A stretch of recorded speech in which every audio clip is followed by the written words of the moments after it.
We're here today at West Point Leads, which is a STEM-focused event, and you might not always think of medical STEM, but medical STEM is very critical.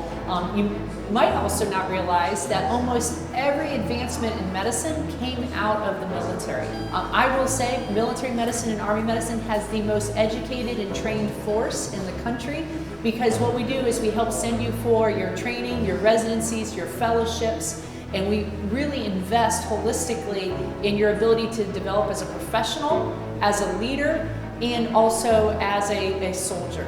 And so you get all three of those investments into you when you join the military from a healthcare perspective.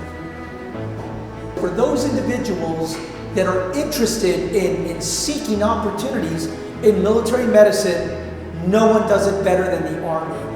So whether you're interested in going to a military medical school or a civilian medical school, Army medicine provides the monies, the scholarships, and the opportunities for you to get that formal education.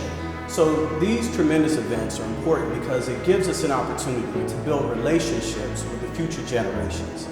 All the things that we aspire to do, all the things that we'd like to teach people, they don't know that we have it available unless we present ourselves to them in the spirit of building relationships and community and engagement. Well, I really like the Army because it's a meritocracy, it's a merit-based system.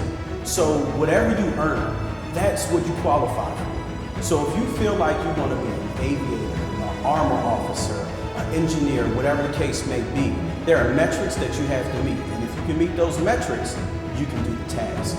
Regardless of your ethnicity, your socioeconomic background, your demographic, really doesn't matter, because we are a meritocracy, a merit-based system that rewards you for the things that you earn. So that idea that you have in your mind, if you're willing to dream it, envision it, write down your goals and make them specific, measurable, attainable, relevant, time-bound, and then the last thing, you put a plan in place.